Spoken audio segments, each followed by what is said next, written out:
countries banned from the World Cup. Looks like some countries are just going to have to settle for watching the tournament on TV like the rest of us peasants. How tragic. That's exactly what happened with Germany and Japan. Number 1. Germany and Japan. First up, we have Germany and Japan getting the boot after World War II in 1950. FIFA must have been feeling petty, but let's be real, it isn't just about that. You see, the Second World War had ended approximately 5 decades prior, but when the competition resumed, FIFA made the petty decision to disqualify Germany and Japan for their significant involvement in the war. It's obvious that the choice wasn't made in a petty manner. We're talking about adults here. So it does raise the question of why Italy was allowed to compete in that particular year. Italy slipped through the cracks, though? Suspicious. Most of the nations who were disqualified from competition were excluded because of, questionable political practices. And let's not forget South Africa, who was banned not just once, twice, or thrice, but for over 30 years due to their racist antics on and off the field. That's insane! Number 2. Well, it's South Africa from 1961 to 1992. South Africa was banned due to its strong racism towards black people. Before FIFA allowed them to play again, it took them more than 30 years. Apartheid policies pervaded football leagues and teams in South Africa, leading to a lifetime ban from international football by FIFA in 1962 until the fall of apartheid in 1992. They participated in the 1994 World Cup qualifiers, but were defeated by Nigeria. They qualified for and participated in their first World Cup competition back in 1998. Number 3. Mexico, 1990. But don't worry, they made a comeback and even hosted the World Cup in 2010, all because they subscribed to our YouTube channel. So come on, man, do the same. Well, anyways, the story of Mexico was quite the opposite. Who could have imagined that Mexico, that had just finished hosting the 1986 World Cup, was given a 2-year suspension for a football-related offense that is both surprising and typical? Why? That is a result of their 1988 Olympic qualification campaign using overaged players. They returned in time for USA 94, though, and have since made it to every World Cup tournament. This punishment caused them to be disqualified from the 1990 World Cup in Italy. That was a bad choice, I tell you. Who can say what would have happened if they hadn't been prohibited? Number 4. Chile, 1994. Talk about a rookie mistake. And last but not least, Chile had one man to blame for their exclusion from the tournament, Roberto Rojas. And let's not forget Chile, who went from being third-place host in 1962 to being banned over 32 years later because of one man's insane antics.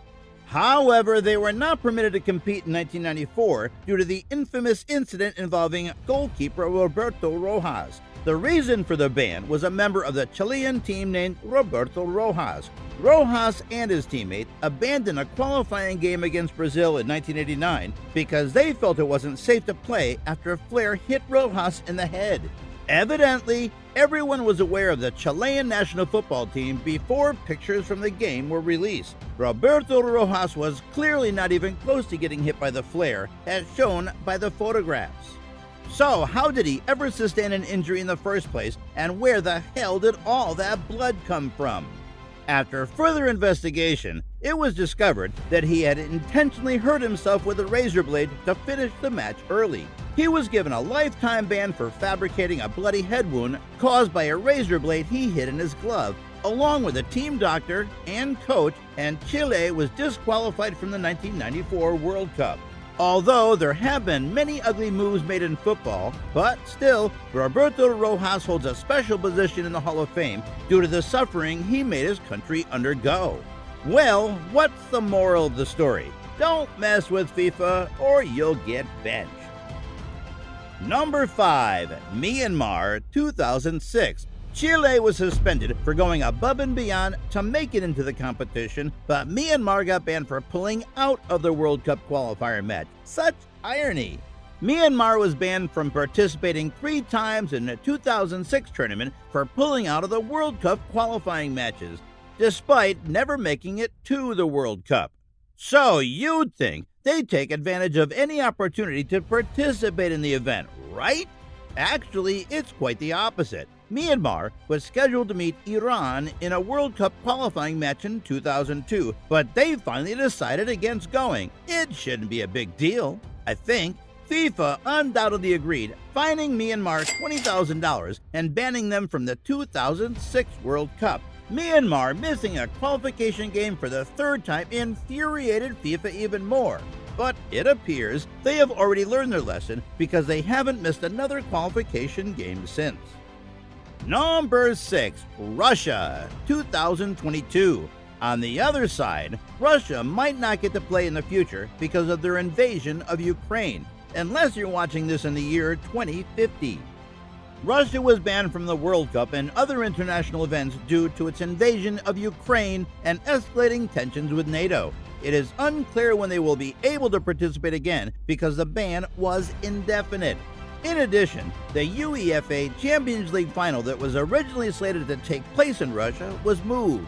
Russia was suspended from FIFA as a result of the international isolation it experienced after its invasion of Ukraine.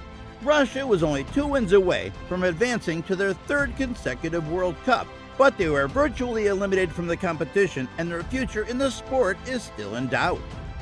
Number 7. Ecuador, 2022. And now, Ecuador is facing a potentially disastrous ban because of one man's fake birth certificate. Additionally, given the current situation, it doesn't seem like Russia or Ecuador will take part in any next international football tournaments.